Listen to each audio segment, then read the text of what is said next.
Assalamualaikum warahmatullahi wabarakatuh. Nama saya Dandi Arfiansa, NIM 1802050 dari kelas 7E.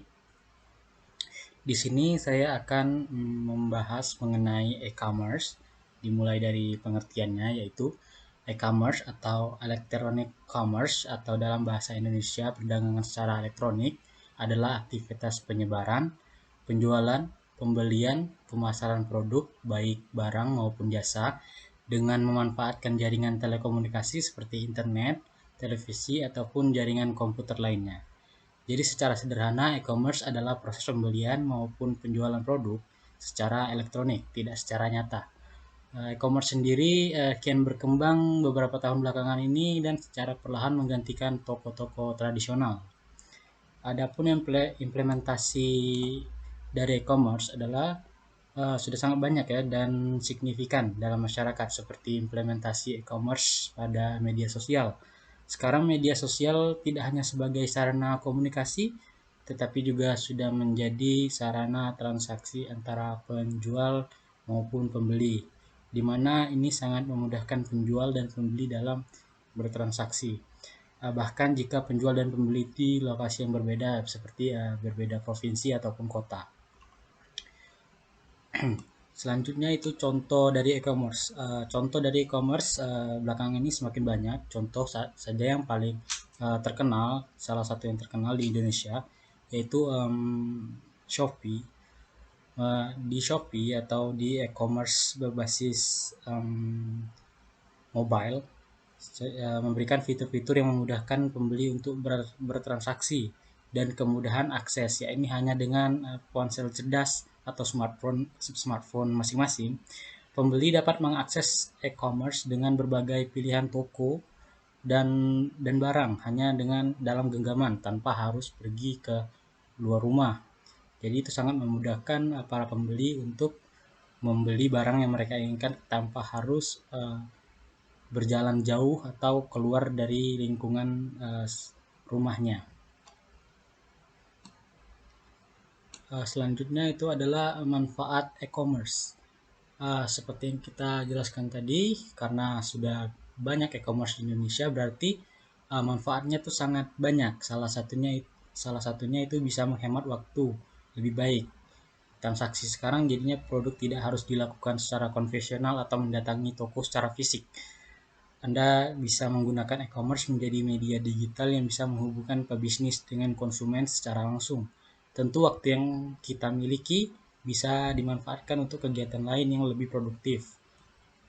Pelanggan setia tidak perlu menghabiskan waktu yang lama untuk mengantri atau membeli produk secara manual jika kita datang ke tokonya langsung.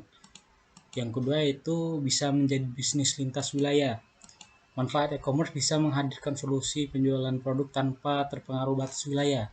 Kemudahan e-commerce yang mengandalkan teknologi dan bisa mengirim barang via ekspedisi sangat menguntungkan kedua belah pihak. Ekspansi usaha secara internasional atau lintas negara bisa terwujud. Yang selanjutnya itu bisa dilakukan tanpa modal yang besar. Pengertian e-commerce memang menghubungkan penjual dan pembeli tanpa harus ada toko fisik. Anda tidak harus memiliki modal untuk membuka toko fisik. Bisa melakukan transaksi penjualan e-commerce dengan modal terbatas saja. Bisnis yang Anda bisa jalani bisa memberikan keuntungan yang lumayan. Jadi tidak perlu harus ada toko. Kita bisa membuat e-commerce itu di rumah. Bahkan tidak perlu modal yang besar tadi karena bisa dilakukan di rumah. Yang penting harus ada stok barangnya saja. Yang selanjutnya itu menawarkan fleksibilitas yang tinggi. Manfaat e-commerce bagi usaha Anda adalah penawaran fleksibilitas yang tinggi untuk konsumen. Konsumen tidak memiliki batas waktu dan larangan untuk melihat katalog produk kapan saja. Mereka bisa dengan bebas melakukan order dengan waktu 24 jam penuh setiap hari. E-commerce bisa menjadi tempat untuk menghadirkan variasi atau pilihan produk yang tidak terbatas. Adapun selain dari manfaat, tentu ada juga kekurangan dari e-commerce. Beberapa kekurangannya dari e-commerce adalah sebagai berikut. Ketergantungan yang sangat kuat pada teknologi, informasi, dan komunikasi.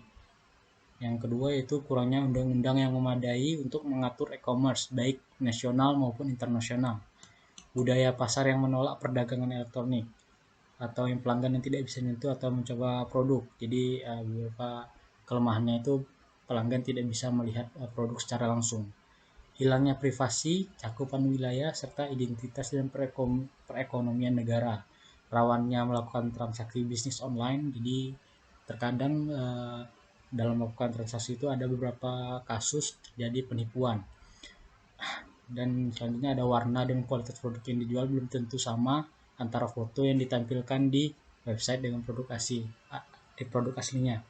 Jadi kita terkadang membeli, kita ketika melihat atau ingin membeli warna dan produknya seperti ini, tapi ketika sudah sampai berbeda dengan sebelumnya yang kita pilih.